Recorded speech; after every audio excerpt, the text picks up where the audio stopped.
Welcome to our channel. Today we how to restore a scam token approval by revoking on Etherscan. Detailed guide step by step clearly.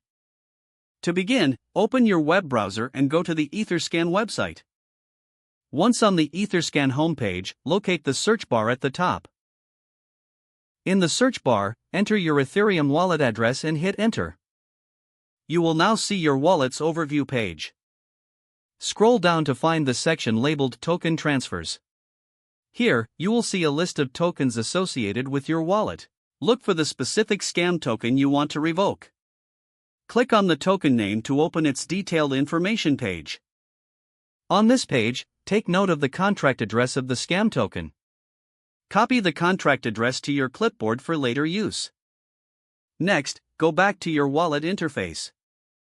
Access the token approval section, which may vary depending on the wallet you use. In this section, locate any existing approvals for the scam token. Select the option to revoke or manage token approvals. You will be prompted to enter the contract address you copied from Etherscan. Paste the contract address into the required field. Confirm that you want to revoke the token approval. Review the transaction details carefully before proceeding. Once you are ready, initiate the transaction.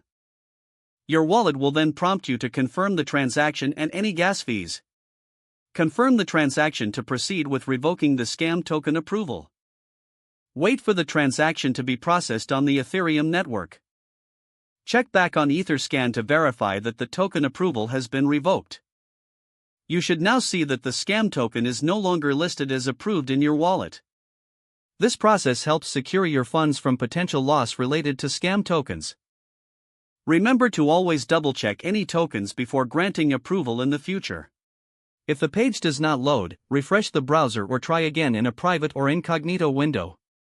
Make sure you are using the correct email address, then retype it carefully to avoid small typos. If your password is not accepted, use the reset option and create a new strong password you can remember. Don't forget to like this video and subscribe to our channel for more step-by-step tech guides.